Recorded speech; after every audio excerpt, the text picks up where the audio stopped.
चलिए आज का क्लास हम लोग शुरू करते हैं। हम लोग पढ़ रहे थे क्लास 10th लेसन 1 प्रकाश का परावर्तन, जिसमें ये हमारा था पार्ट 2। आइए जानते हैं प्रतिबिंब किसे कहते हैं। What is image? प्रतिबिंब क्या है, ये कैसे बनता है, आज हम लोग ये जानेंगे। किसी बिंदु स्रोत से आ रही प्रकाश की किरण दर्पण से परावर्तन के बाद या लेंस से अपवर्तन के बाद जिस बिंदु पर मिलती है या मिलती हुई प्रतीत होती है, वह बिंदु उस प्रकाश स्रोत का प्रतिबिंब कहलाता है। कहने का मतलब है कि किसी बिंदु स्रोत या वस्तु से जब भी प्रकाश की किरण निकलेगी और निकलने के बाद वह दर्पण से परावर्तित होती है और लेंस से अपवर्तित होती है। वहां पर निर्भर करता है कि दर्पण है या लेंस है। दर्पण रहेगा तो परावर्तित होगी और लेंस रहेगा तो अपवर्तित होगी। और उसके बाद जिस भी बिंदु पर मिलती है या फिर लगता है कि मिला हुआ है, मिलती हुई प्रतीत होती है, तो उस बिंदु को ही हम उस वस्तु का प्रतिबिंब कहते हैं। अब जैसे मान लीजिए कि यह एक मिरर है और यहाँ कोई वस्तु रखी गई है। वस्तु से प्रकाश की किरण सबसे पहले दर्पण पे जाएगी और दर्पण पे जाने के बाद वह परावर्तित होगी और परावर्तित होने के बाद उसके पीछे ही वस्तु का प्रतिबिंब बनाएगी। तो या फिर मिलती हुई प्रतीत भी होती है तो वह प्रतिबिंब का निर्माण कर देती है, उसे ही हम प्रतिबिंब कहते हैं। प्रतिबिंब दो प्रकार के होते हैं। प्रतिबिंब कितने प्रकार के होते हैं? तो दो प्रकार के होते हैं। पहला वास्तविक प्रतिबिंब और दूसरा काल्पनिक या आभासी या अवास्तविक प्रतिबिंब। तीनों एक ही का नाम है, वास्तविक या काल्पनिक। काल्पनिक को आभासी भी कहा जाता है और अवास्तविक भी कहा जाता है। आइए हम लोग जानते हैं वास्तविक और काल्पनिक प्रतिबिंब क्या है और उन लोगों में अंतर क्या है। पहला वास्तविक प्रतिबिंब, यह वास्तविक कटान से बनता है। तो काल्पनिक प्रतिबिंब क्या है कि यह काल्पनिक कटान से बनता है या फिर डॉट डॉट डॉट, यानी कि वास्तविक प्रतिबिंब जब भी बनेगा तो यह प्योर लाइन से बनता है, इसमें डॉट डॉट नहीं होता है। लेकिन काल्पनिक प्रतिबिंब जब भी बनेगा तो यह dot dot dot dot dot करके मिलता है। इसे पर्दे पर प्राप्त किया जा सकता है। किसे? वास्तविक प्रतिबिंब को पर्दे पर प्राप्त किया जा सकता है और काल्पनिक प्रतिबिंब को पर्दे पर प्राप्त नहीं किया जा सकता है। वास्तविक प्रतिबिंब यह वस्तु के सापेक्ष उल्टा बनता है और काल्पनिक प्रतिबिंब यह वस्तु के सापेक्ष सीधा बनता है। वास्तविक है तो उल्टा बनेगा और काल्पनिक है तो सीधा बनेगा। यह दर्पण के सामने बनता है। वास्तविक प्रतिबिंब दर्पण के सामने बनता है और काल्पनिक प्रतिबिंब दर्पण के पीछे बनता है। अब हमारा टॉपिक है चिन्ह परिपाटी, साइन कन्वेंशन। ये क्या है? तो गोलीय दर्पण में वस्तु की स्थिति, प्रतिबिंब की स्थिति, वक्रता केंद्र, फोकस निर्धारण करने के लिए कार्तीय नियतांक XY का प्रयोग किया जाता है, जिसमें ध्रुव को मूल बिंदु माना जाता है, यानी सभी दूरियां ध्रुव से ही मापी जाती है। कहने का मतलब है कि चिन्ह परिपाटी में हम वस्तु की दूरी को दर्शाते हैं। वस्तु की स्थिति ये आगे है, पीछे है, ऊपर है कि नीचे है। प्रतिबिंब की स्थिति को दर्शाते हैं वक्रता केंद्र, फोकस निर्धारण। कभी भी हम लोग जानते हैं कि दूरी जो होता है वह ऋणात्मक में नहीं नापा जाता है। लेकिन अगर हमको दे दिया कि दूरी बराबर -5 सेंटीमीटर, तो क्या होगा? अभी हम जस्ट बताएं कि ऋणात्मक में कभी नहीं होता है, ऋण यानी कि माइनस में दूरी कभी नहीं होता है, लेकिन यहाँ माइनस दर्शाया जाता है। उसी को समझाने के लिए हम लोग चिन्ह परिपाटी पढ़ रहे हैं।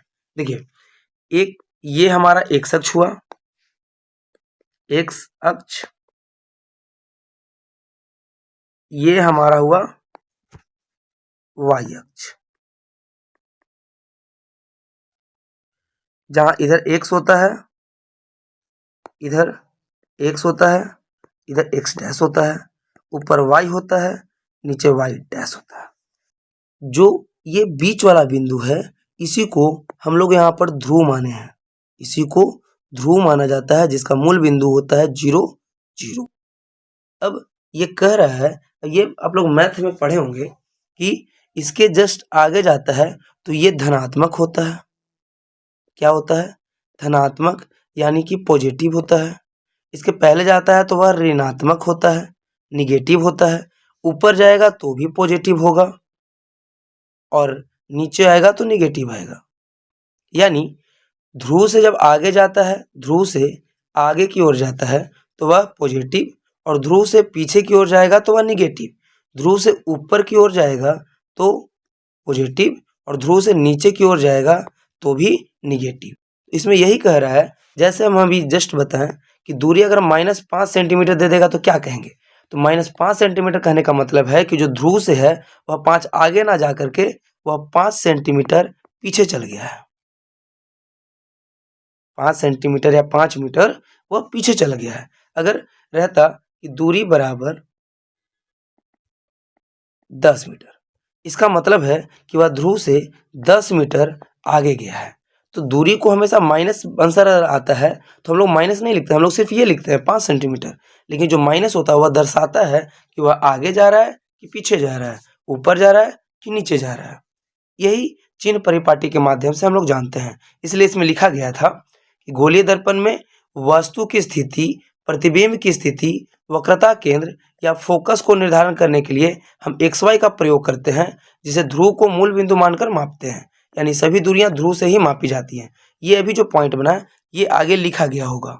देखिए इसका जो नियम है वो आपतित प्रकाश की दिशा में मापी गई दूरी धनात्मक होती है। यानी ये जो आगे की ओर जा रहा है, आने वाली किरण को ही हम धनात्मक में मापते हैं, यानी पॉजिटिव में मापते हैं। आपतित प्रकाश की विपरीत दिशा में मापी गई दूरी, जब आपतित आने वाले प्रकाश की जब दिशा थी तो उसमें प्लस थी, तो उसके उल्टा साइड, विपरीत साइड क्या हो जाएगी, माइनस हो जाएगी, निगेटिव हो जाएगी। प्रधान अक्ष के ऊपर मापी गई दूरी धनात्मक और प्रधान अक्ष के नीचे मापी गई दूरी ऋणात्मक। जो अभी हम चिन्ह परिपाटी आपको बताएं, इसमें ये जो चिन्ह है इसी को बोला गया है प्रधान अक्ष। प्रधान अक्ष। अब इसके ऊपर क्या अभी बताएं कि इसके ऊपर जब भी जाएगा तो वह पॉजिटिव होगा, और इसी के नीचे जो भी आएगा तो वो क्या आएगा, निगेटिव आएगा। ये तो लिखा है प्रधान अक्ष के ऊपर मापी गई दूरी प्लस होती है और प्रधान अक्ष के नीचे मापी गई दूरी माइनस होती है। यही चिन्ह परिपाटी है। अब इसका नोट पॉइंट देखिए, अवतल दर्पण की फोकस दूरी और वक्रता त्रिज्या दोनों ऋणात्मक होती है, और उत्तल दर्पण की फोकस दूरी और वक्रता त्रिज्या दोनों क्या होती है, धनात्मक। यहाँ दर्पण बताया कि अगर अवतल दर्पण रहेगा तो उसकी फोकस और वक्रता त्रिज्या दोनों हम माइनस में नापेंगे, और उत्तल दर्पण की जो फोकस दूरी और वक्रता त्रिज्या होती है वह पॉजिटिव नापते हैं। याद हो गया।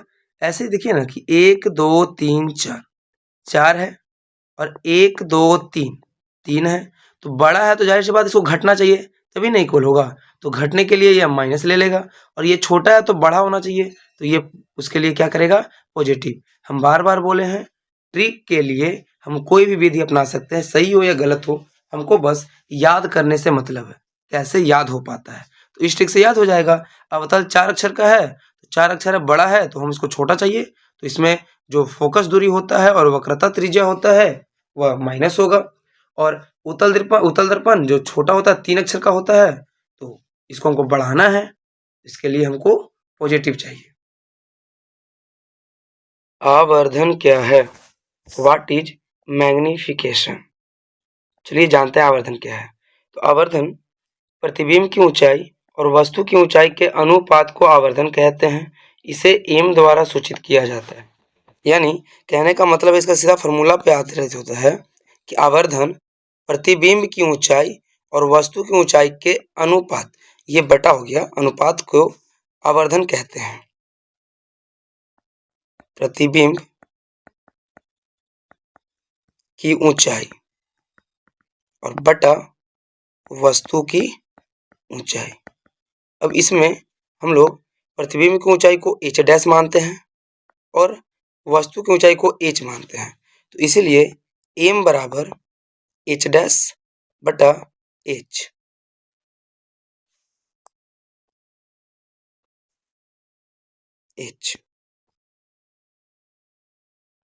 अब यही सूत्र अगर हम दर्पण के लिए करें, दर्पण के लिए, तो दर्पण के लिए होता है प्रतिबिंब की ऊंचाई को हम v मानते हैं और वस्तु की ऊंचाई को हम u मानते हैं। ये बाहर माइनस लगा दिया जाता है, क्योंकि दर्पण है ना, तो दर्पण में ऋणात्मक होता है। और यदि हम लेंस की बात करें, लेंस के लिए, तो लेंस में m बराबर v बटा u, ये धनात्मक होता है। तो दर्पण के लिए आवर्धन का मान -v बटा u, और लेंस के लिए आवर्धन का मान v बटा u। अब हम लोगों को आवर्धन का सूत्र सिद्ध करना है, अर्थात m बराबर h डैश बटा h, ये हमको दिया होगा, और m बराबर हमको सिद्ध करना जो होगा वह है -v बटा u, यही हमको सिद्ध करना होगा। सबसे पहले हम फिगर समझेंगे, फिगर बनेगा तो उसके बाद ही आवर्धन को समझ में आएगा। इसके फिगर में सबसे पहले हम लोग एक दर्पण बनाएंगे।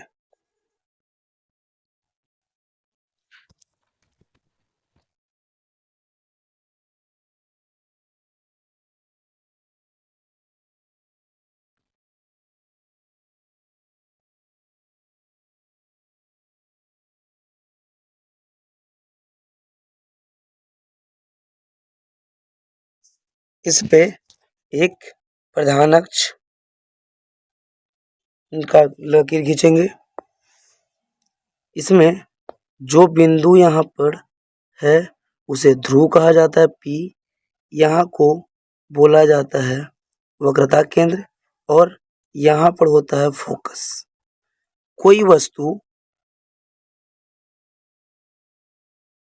AB, AB, अब AB कोई वस्तु है, उससे कोई प्रकाश की किरण जाती है और टकरती है दर्पण पे, और दर्पण पे परावर्तन के बाद यह फोकस से होकर के सीधा गुजरती है नीचे। उसके बाद इसी वस्तु से एक प्रकाश की किरण ध्रुव तक जाती है, और ध्रुव से जिस माध्यम से गई उसी माध्यम से वह वापस लौट जाती है। तो जिस बिंदु पर यह मिलेगा, यह उसी बिंदु पर एक प्रतिबिंब का निर्माण करेगा, जिसका नाम रहेगा B डैश और A डैश। यहाँ पर प्रकाश की किरण ये है जो परावर्तित के बाद इधर गई, और एक प्रकाश की किरण ये है जो परावर्तित होने के बाद ये इधर गई। अब हम लोग क्या पढ़ते हैं, इस फिगर में जो वस्तु है उसकी ऊंचाई, ये वस्तु थी तो वस्तु की ऊंचाई हम h मानेंगे, और जो प्रतिबिंब है उसकी ऊंचाई हम h डैश मानते हैं, h डैश। अब देखिए, ध्रुव से वस्तु के बीच की दूरी यहाँ से लेकर के ये पूरा यहाँ तक की जो दूरी है उसको हम u मानते हैं, जो रियल है उसको u माना जाता है, और जो प्रतिबिंब है उसके जो बीच की दूरी है, ध्रुव से लेकर के प्रतिबिंब के बीच की जो दूरी है, इसको हम v मानते हैं। क्या मानते हैं? v। इसी फिगर को हम आगे देखिए प्रमाण करते हैं इसी फिगर से। सबसे पहले तो हमारा सिद्ध करना था, सिद्ध करना है। क्या सिद्ध करना है? m बराबर -v बटा u, -v बटा u। अब आवर्धन है तो चलिए प्रमाण करते हैं। सबसे पहले माना कि वस्तु की ऊंचाई h और प्रतिबिंब की ऊंचाई h डैश। उसके बाद फिर ध्रुव से वस्तु के बीच की दूरी की दूरी को हम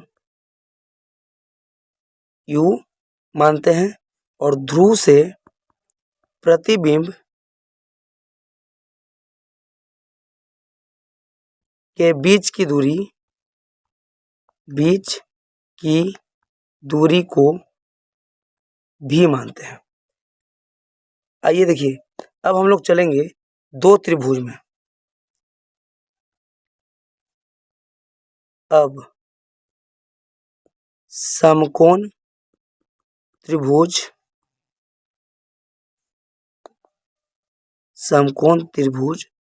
ABP तथा A'B'P में देखिए कौन कौन त्रिभुज चल रहे हैं, दिखाते हैं हम। ये देखिए, एक है A से B और P, ये जो त्रिभुज है ABP हम उसमें चल रहे हैं, और एक त्रिभुज चल रहे हैं A', B' और P में।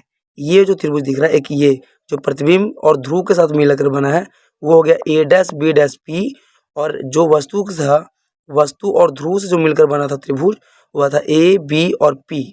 इसमें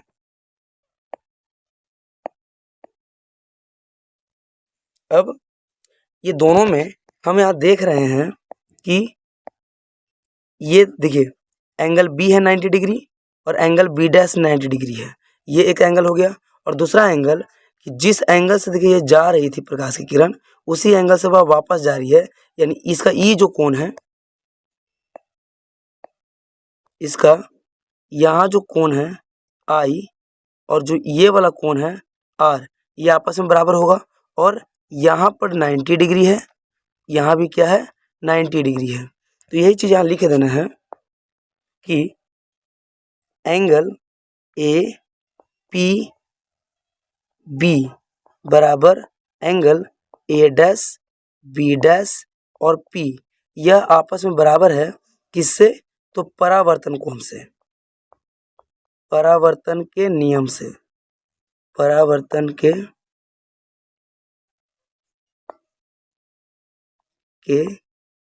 नियम से।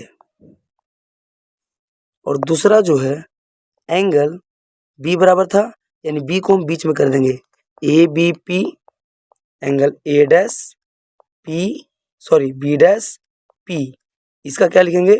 प्रत्येक कोण 90 डिग्री। दो एंगल बराबर हो गया, तो हम कह सकते हैं कि जो त्रिभुज है वह ABP समरूप है त्रिभुज A', B', P के। किससे? तो एंगल समरूपता से, एंगल समरूपता से। जब समरूप हो जाता है तो हम लेते हैं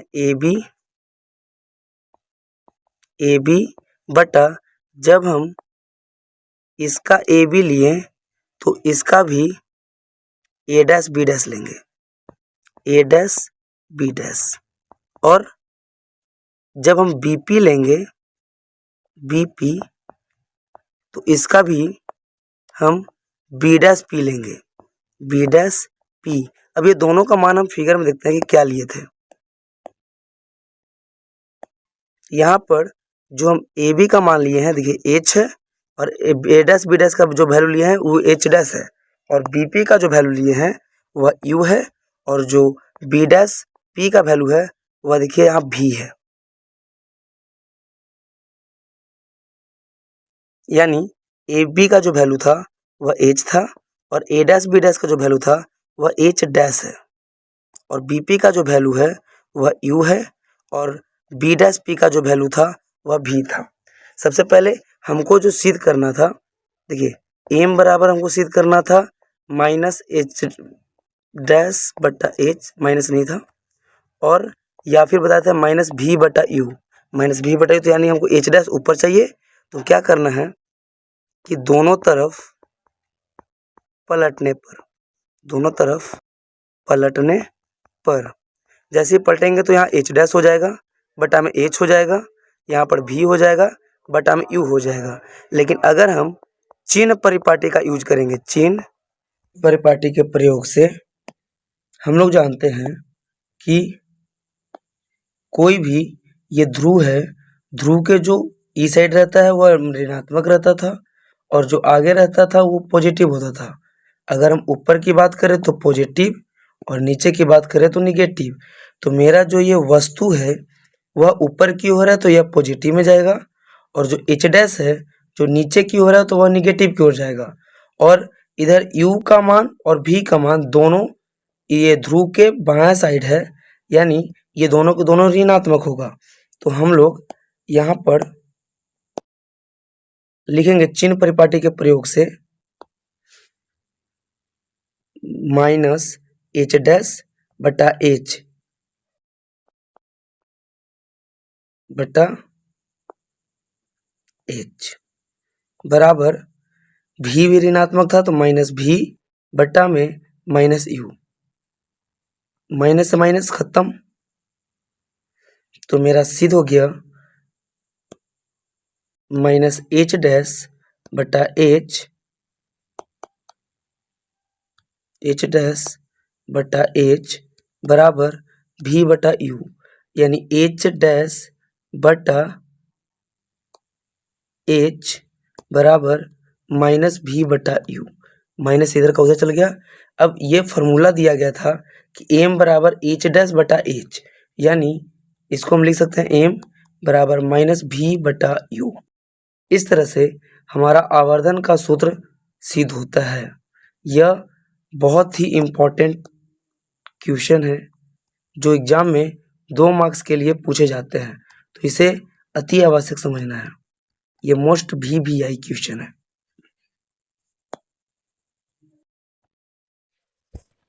अब हम लोग पढ़ेंगे गोलीय दर्पण से संबंधित कुछ परिभाषाएं। गोलीय दर्पण में क्या क्या होता है उसके बारे में जानेंगे। सबसे पहला ध्रुव। गोलीय दर्पण के परावर्तक सतह के मध्य बिंदु को ध्रुव कहते हैं।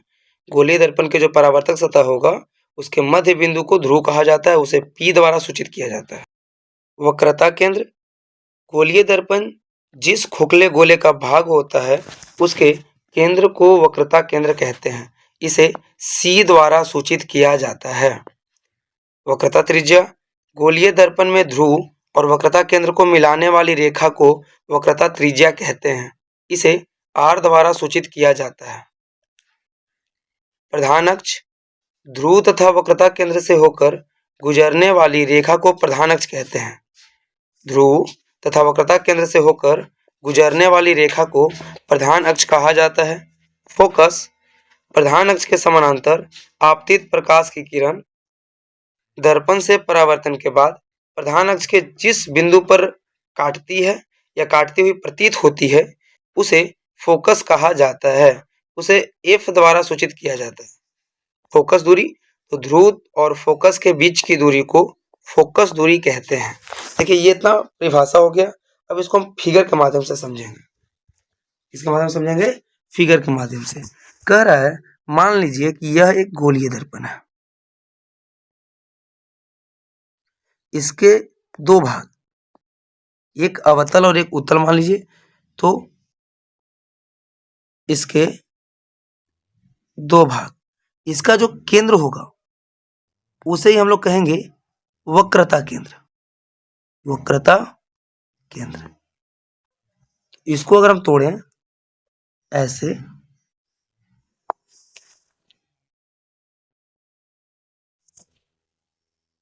इधर ये है उत्तल दर्पण,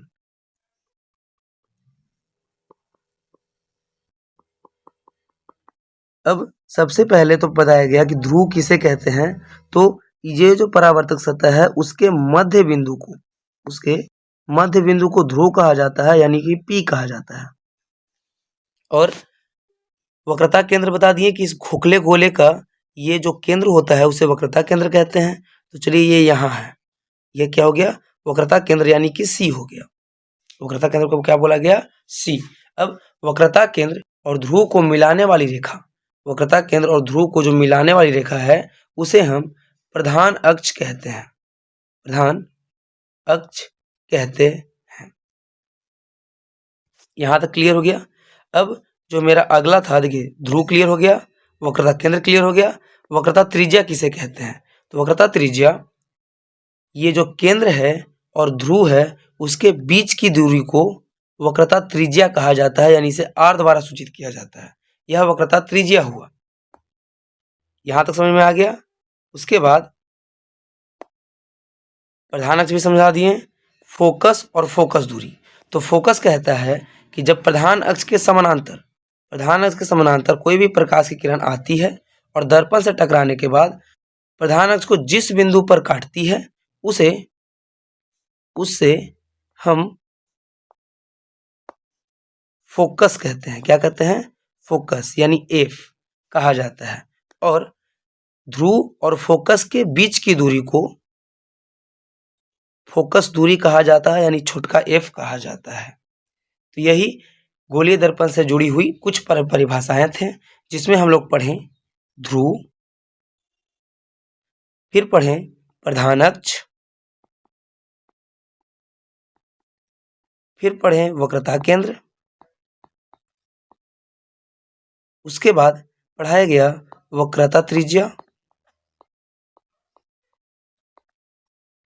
उसके बाद पढ़ाया गया फोकस, और उसके बाद फिर फोकस दूरी।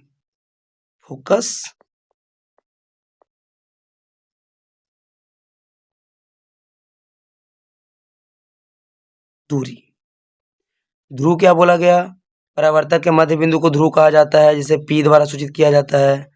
प्रधान अक्ष तो वक्रता केंद्र और ध्रुव को मिलाने वाली रेखा को प्रधान अक्ष कहा जाता है। वक्रता केंद्र तो ध्रुव और वक्रता केंद्र के बीच की दूरी को वक्रता केंद्र कहा जाता है, वक्रता त्रिज्या कहा जाता है, जिसे आर द्वारा सूचित किया जाता है।